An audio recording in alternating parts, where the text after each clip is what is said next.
حضرت خضر علیہ السلام کا ایک واقعہ۔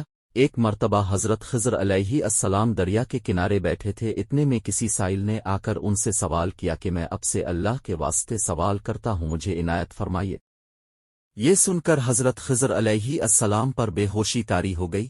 جب کچھ ہوش ہوا تو فرمانے لگے، بھائی میں تو صرف اپنی جان اور مال کا مالک ہوں، تم نے مجھ سے اللہ کے واسطے سوال کیا ہے، لہٰذا میں اپنی جان اور ذات تمہارے حوالے کرتا ہوں، تم جس طرح چاہو اس کو استعمال میں لاؤ، بازار میں فروخت کر کے اس کی قیمت سے فائدہ الفاٹیا۔ چنانچہ سائل ان کو بازار لے گیا اور ایک شخص سہما بن ارقم کے ہاتھ ان کو فروخت کر دیا۔ یہ خریدار ان کو اپنے گھر لے گیا جس کی پشت پر اس کا ایک باغ تھا۔ چنانچہ سہما نے حضرت خضر علیہ السلام کو ایک کدال دے کر کہا کہ اس سامنے والے پہاڑ جو 3 مربع میل رقبہ میں واقع تھا، مٹی کاٹ کاٹ کر باغ میں ڈالتے رہیں، اور یہ حکم دے کر سہما اپنی کسی ضرورت سے کہیں چلا گیا، اور حضرت خضر علیہ السلام اس پہاڑ سے مٹی کاٹ کاٹ کر باغ میں ڈالنے لگے۔ جب سہما واپس آیا تو اس نے گھر والوں سے دریافت کیا، تم نے غلام کو کھانا بھی کھلایا نہیں؟ گھر والوں نے جواب دیا کہ ہمیں معلوم نہیں غلام کہاں ہے۔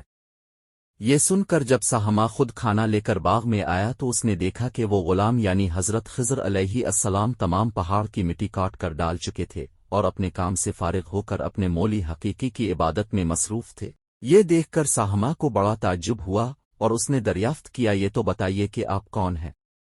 یہ بات سن کر حضرت خضر علیہ السلام پر کچھ بے ہوشی سی طاری ہو گئی، اور پھر افاقہ ہونے پر انہوں نے فرمایا کہ بھائی میں خضر ہوں، جس کو سن کر سہما کے ہوش الفاڑ گئے کہ تو نے یہ کیا ان کو غلام بنا کر ایسے کام پر لگایا، یہ تو انتہائی گستاخی ہوئی۔ پھر ہوش آنے پر سہما نے توبہ کی اور پروردگار سے عذر خائی کے ساتھ حضرت خضر علیہ السلام کو آزاد فرمائے، کیونکہ میں ان کو جانتا ہن تھا۔ اس کے بعد حضرت خضر علیہ السلام نے دعا فرمائی اور سجدہ شکر بجا لائے کہ اے میرے پروردگار، میں تیرے ہی حق میں غلام بنا اور تیرے ہی حق میں آزاد ہوا، اس پر تیرا شکر گزار ہوں۔ بعد ازاں واپسی کی اجازت لے کر جب دریا پر واپس آئے تو دیکھا ایک شخص کھڑا دعا مانگ رہا ہے کہ اے میرے رب، حضرت خضر علیہ السلام کو غلامی سے رہائی عطا فرما دے اور ان کی توبہ قبول فرما لے۔ حضرت خضر علیہ السلام نے یہ دیکھ کر اس شخص سے دریافت کیا کہ آخر تو کون ہے؟